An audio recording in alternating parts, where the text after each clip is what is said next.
around here. What's racist got to do? Fuck off. What's racist got to do? Come back to where you come from. Yeah, No. what are you doing? Who are you pushing? No. Who are you pushing, you fucking fanny? I mean, who are you pushing? I'm just doing an interview now. Lucky, like I give a, do I look like I give a fuck about you? Do I look like I give a fuck? Do I look like I give a fuck about you? No.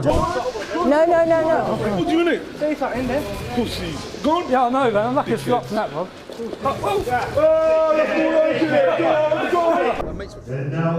don't like terrorism. I don't like jihadists. Neither do Muslims. Stand up against me. I do stand up against them. Yeah, I do. Why don't you stand up against the grooming gangs that are white? I've only ever seen you stand up against. I'm from Derby, England. Yeah. I only see you stand up against the Muslims. I stand up. What do you mean? What am I doing here? I'm a professional. I fight for misfits. I'm a misfits fighter. What are you doing here? I'll go against anything that's against Islam. Okay. So Raping's against Islam. Grooming gangs are against Islam. I'm here under the invite of Emiratis, who I'm meeting tomorrow to discuss terrorist organisations in the UK. So that's got not. It's got fuck all to do white with ones you. or just Asian ones. I'm here to meet Emirati Muslims who work, Muslims from here, the United Arab Emirates, who work against the problem is, against the let me Muslim tell you the issue Brotherhood. I've got with you. The issue I've got with you is I'm not bothered. No, but I've watched your stuff and the issue I've got is you're only against Muslims. Why when a white person does something, you don't question it? What have I said that you disagree with? What have I said? No, I'll tell you what I disagree. You only push a narrative against Muslims. Give me what I've said. I'm telling you, you only push a narrative. Tommy Robinson faced off violent Muslims in his hometown of Leeds, but the pro-Islamists didn't see this coming. This wasn't the first time he would be ambushed. It certainly won't be the last. Tommy is from the rural, close-knit communities where everyone knows everyone else. But since they hardly make the news, these have been the target of Muslim migrants. Now these military-age Muslim migrants are fighting off the natives and imposing their culture and way of life on them. And Tommy Robinson saw this happen to his hometown. Leeds is overrun by invaders. In another instance, a Muslim boxer got physical with Tommy, and it almost went south.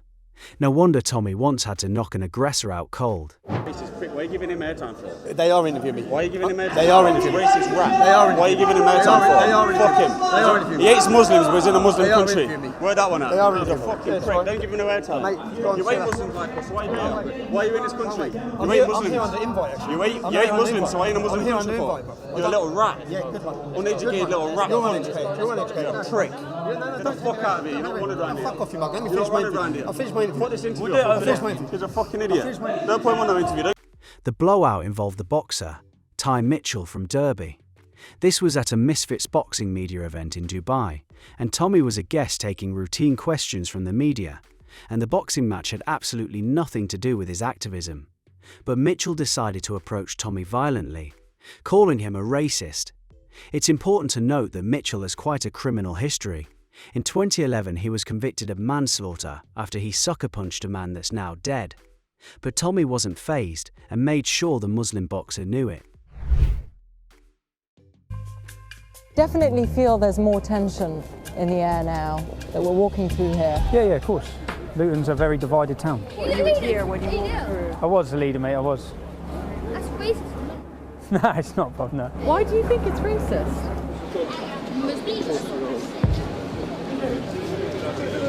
Oh dear, what was that? What did they just say to you? Pussy. Oh God, I don't know if this is a good idea. It was clear that Robinson's past would not be quickly forgotten or forgiven. Don't point your camera at me, I'll break your camera, I'm telling you. Go on, then you got something to say. What have you got something to say? Come here. Hey, fuck you. What have you got to say? Huh? Oh God. Oh God. No. Oh, God. What do you mean? Say something in there. Pussies. Go on. Yeah, I know, man. I'm lucky it's dropped from that, Rob. Go on, dickhead. Remember my face, yeah? Welcome to Luton. Did you get that on camera? Hi, I've just been attacked in Luton Town Centre. How we doing, all right? Yeah, good. Where'd they go? Tell me what's happened. It was very, very frightening. Yet again, I found myself in the middle of an ugly scene. Get on with your life, man. No point causing a commotion. It seemed like the whole town was surrounding us, and everyone had an opinion. Obviously, he's got all the people behind him, all the white people, yeah? And we're in a white man's world right now. The UK's had more than a few organised large-scale terror attacks from Muslims. In July 2000, MI5 and British police found the first known Islamist bomb factory in a Birmingham terrace house owned by Moinul Abedin, a Bangladeshi-born British Muslim.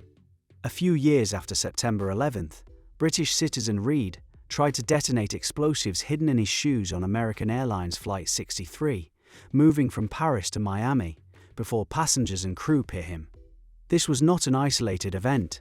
Robinson has described multiple encounters where individuals, often citing his criticism of Islam, have targeted him.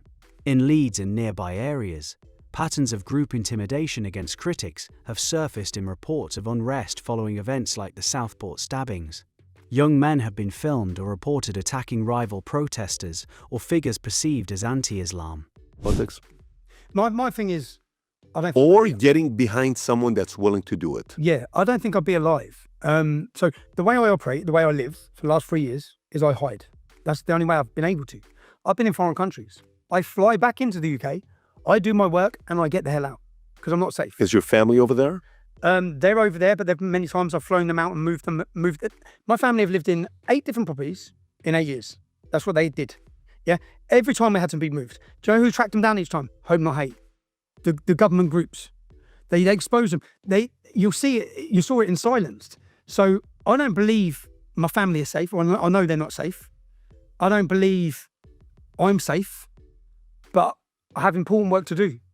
I believe the fight is in the UK, and I believe that I hoped, you see, with reform, do you know there's not one politician since Churchill, since Sir William Gladstone, there's not one single politician that's mentioned Islam in the House of Parliament. Many Muslims, particularly those influenced by Islamist ideologies or community solidarity, view Tommy Robinson as a direct threat. He founded the English Defence League in 2009 in response to what he saw as Islamist extremism in Luton, including protests against British soldiers. Robinson highlights issues like grooming gangs, parallel societies, no-go areas, honour-based violence, and demands for Sharia compliance. He points to official inquiries in Rotherham, Rochdale, Telford, and elsewhere, where predominantly Pakistani Muslim men systematically groomed, raped, and trafficked thousands of vulnerable white working-class girls over years.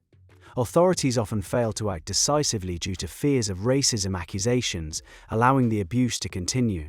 If you're turning against Donald Trump right now, you've been played. If you're turning and being on the side of Iran, you've been played. If you think Islam's peaceful, you've been played. The 1990 plan, it was found in 2004 in a raid of a mosque from the Muslim Brotherhood in America. And the plan was how they're going to end Western civilization, to infiltrate, to use deception, and it's all there, it's all documented. And when you look at what they planned then, and 20 years later, and they're working towards that plan. So you had the Muslim Barbary pirates, and the American ships were sailing, and the Muslim Barbary pirates were attacking American ships. Jefferson couldn't understand why. So he wrote to Tripoli, and he wrote to the ambassador, and he tried to answer, what is going on here? We're not at war with these people. And the response, which is in writing, Jefferson's writing, says they are instructed by Muhammad in the Quran to go to war with you. So what the Muslim Barbary pirates said to America is, you pay us. If you don't want us to attack, you pay us and you be subdued as non-Muslims, or we kill you. And it was the first war of the United States. And Jefferson made the comment that if we don't keep our eye on this idea, this was our first war, it may end up being... Robinson argues this is not mere isolated crime, but tied to cultural attitudes. Supremacist interpretations of Islam that dehumanize non-Muslims, view girls outside the community as fair game, and prioritize in-group loyalty over justice. He cites statistics on disproportionate involvement in certain sexual offences, terrorism-related watch lists monitored by MI5, and integration failures, polls showing significant minorities of British Muslims supporting Sharia elements, sympathy for jihadists, or rejecting British values fuel his warnings. For activists steeped in Islamist narratives, Robinson's exposure of these problems is Islamophobia or racism against all Muslims. Now the nation is in rage. His willingness to name the ideology and patterns, rather than vague extremism, makes him enemy number one. You're not going to do it one-on-one. You're not going to do it one-on-one. What are you doing? Why? What are you doing? What are you doing?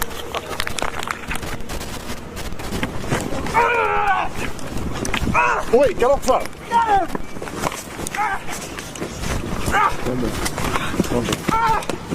You think that's cool? Come here, you spot.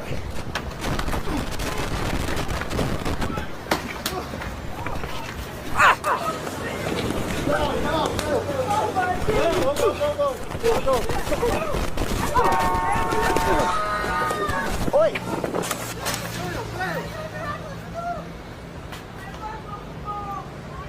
Critics label him far-right, but his core message focuses on Islamic doctrine's political and supremacist aspects: jihad, hudud punishments, treatment of apostates, women and infidels, as incompatible with Western liberty. He distinguishes peaceful, integrated Muslims from those pushing Islamization. Events like 7/7, Manchester Arena, grooming scandals, and street protest with "behead those who insult Islam" chants validate his concerns for many observers.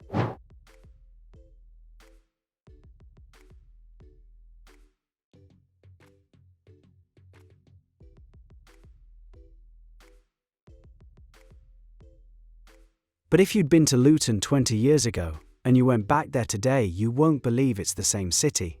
This is a town that has been transformed by mass immigration from Muslim countries. Tommy witnessed the rapid demographic shifts, the rise of Islamist preaching, attacks on soldiers, grooming in local areas, and erosion of community cohesion. His concerns are straightforward and data-driven, not abstract prejudice. So we are at St Pancras, just got off the train at St Pancras, and it was here. I was reliving my last year the other week, thinking, Jesus, with jail, coming out of jail, United the Kingdom. But this moment here, St Pancras Station, that went viral everywhere, was the worst and the most scary. The gentleman, which you saw lying on the floor, on the camera, when I got to watch the camera in my police arrest, when I sat down and got arrested for a GBH Section 18, which is one under murder, one under attempted murder. It's a serious charge, yeah? It's like carries life. He comes up these stairs, I come down those stairs, I walk. Decades of organised exploitation in multiple towns involved networks exploiting girls, with authorities paralysed by political correctness. And Robinson amplified victims' voices when the media and police stayed silent. The recent inquiries now confirm systemic failures. The ones that I'm scared of are the ones that I don't remember. You got arrested for inciting sexual activity? Yeah. I stood trial with both the adults, and I got sentenced with them and everything. I actually went to jail and put on a sex offenders register. I spent my 18th birthday in jail. I missed my auntie's funeral in jail.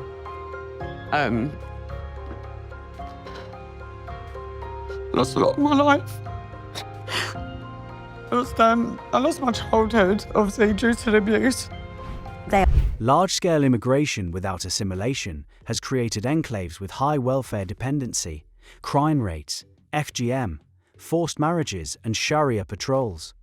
Birth rates in chain migration project Muslim populations growing to 10% to 17% plus by 2050 in projections, with concentrated areas already showing demands for blasphemy laws and segregation. Do you think this growth, the way it's going right now, getting to 10, 20, 30%, do you think it is a good idea to keep allowing people to come in to combine the Islam way of thinking, what their ideas are, and coexist with the Western ideology? Well, I think there are issues which are serious to be considered. For example, it's been reported there are as many as potentially 85 unofficial Sharia courts in the UK now, which are not operating under UK law. They're operating in their own law for their own communities. That clearly is not a good thing in a country like the UK. I would say, look, we have a very high Muslim population now, comparative percentage-wise to the United States. In fact, I think we're not far off in terms of total numbers to the whole of America. So we have a lot of Muslims who live in the UK. We've always been a very multicultural, very tolerant place. That's why people want to come and live there, a bit like America. I would say the vast majority, I've said this before and I say it again, the vast majority of Muslims living in the UK have assimilated perfectly well and lived perfectly peaceful and lives which contribute to society. The problem is, I think, coming with the sheer volume of people coming in and the sheer volume coming in illegally as well, where, as you've had in the United States, people have actually no idea who these people really are, how radicalized they may be, what their plans may be when they get to the United Kingdom. And then you see the quite disturbing spectacle of protests, say, in London during the Israel-Hamas war, where people are brazenly supporting Hamas in these protests. And, Britain faces a substantial terror threat, and it's mostly Islamist. Thousands are on watch lists, repeated plots, and attacks now strain resources. Robinson argues unchecked migration from incompatible regions imports the problem. Equality to all of its members. is there such a thing in Islam? Is there equality of faith? If we look to one hadith of Rasulullah sallallahu alaihi wasallam, on the authority of Abu Huraira, Sahih Muslim, so no Sunni Muslim can really argue against Sahih Muslim or Sahih Bukhari. Rasulullah said, don't greet the Jews and the Christians before they greet you, and when you meet any of them on the roads, force them to go on the narrow side of it. And Imam Malik, he said the same thing as well. In fact, Umar ibn Khattab, who Rasulullah sallallahu alaihi wasallam, he said that if there was to be another Nabi after me, it would be Umar ibn Khattab in his own charter, not charter of United Nations, in his charter with the people of Sham, with those Christians of Sham, in his charter was Kafir and Muslim, they're not allowed to wear the same clothes as one another. If the Muslim, he comes out on the day of Eid and he sees Kafir with nice clothes, the Kafir has to take his clothes off and give. Critics of Islam face arrests for tweets or protests, while Islamist extremism or anti-white violence receives softer treatment. Robinson himself has faced repeated arrests, deplatforming, and legal battles. What warrant out for? You've got an outstanding immigration warrant. We'll talk about it in the vehicle. Okay? That's one outstanding what? Yep, outstanding immigration warrant. We'll talk about it in the vehicle, okay? Absolutely insane. Get me a lawyer. Can you not tell me what I'm under arrest for? You're under arrest for having an outstanding under warrant. arrest. I'm happy to provide you with all of your rights. Outstanding warrant. Yeah, for an outstanding immigration warrant. Get you to jump in there, please. Tommy. Yeah. Love you, buddy. Can I put these? Yeah. Yeah, you cut your feet in there. Thank you. So, oi. Calgary's Justin Trudeau. Where can I go to help out? Which precinct? Go to the ballot box. That's how you can help out. That's a straight up. Uncontrolled migration changes the character of towns, strains housing, slang, NHS schools, and risks balkanisation. Britain is sleepwalking into a future of diminished freedoms, women's rights erosion, and loss of the historic nation.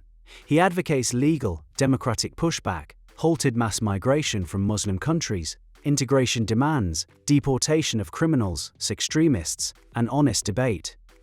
These are legitimate worries shared by millions of native Britons feeling culturally displaced in their own country. Supporters see Robinson as a brave whistleblower against elite denial. Walk this way to get my train, he's going this way, and then he sees me, and he comes after me, and that's where he blocked me here. He blocks me here, and then from here to the top of the stairs round there, he's blocking me, and I'm trying to get round him. I'm saying, mate, fuck off, and I get round him, and he comes after me, and it's only round there. So in my head, I was thinking, I wonder if they see all this, because the people who saw me hit him don't see all this. So they are saying.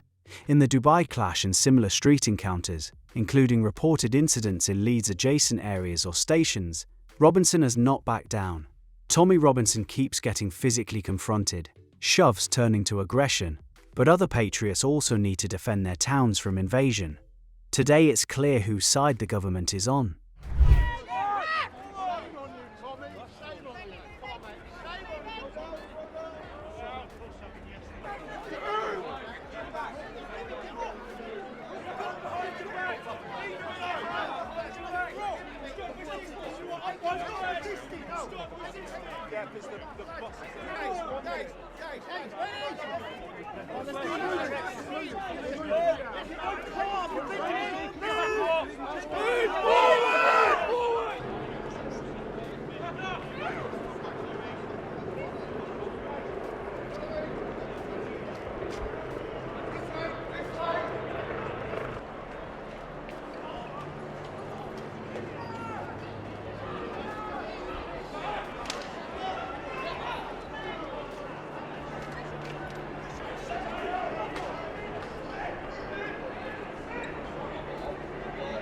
Despite, or because of, his impact, Tommy Robinson endures relentless persecution. He faces multiple imprisonments for contempt, often related to reporting restrictions or libel tied to his activism, mortgage fraud, and public order offences. Courts have imposed reporting bans, asset seizures, and travel restrictions. He claims lawfare, using legal systems to silence him while grooming enablers face lighter scrutiny. Deplatforming from banks, social media, pre-exchanges, and mainstream outlets persists. Family harassment, doxing, and threats are constant. Even after validating predictions on grooming, he faces contempt charges and terrorism stops. The regiment that was attacked by the Muslims. Michael Swain was 19, he lost his legs. So these were strong points for us and a lot of feeling around it. So the fact that these soldiers were attacked, it wasn't the fact they were attacked, because we know who this Islamic group called Al-Mujahideen, and I pronounce it wrong every time, bunch of Islamic scumbags, they are now a prescribed terrorist organisation. 60% of Muslims in prison for terrorism, ex-members of their group. But for decades, they were allowed, their head office was in my town.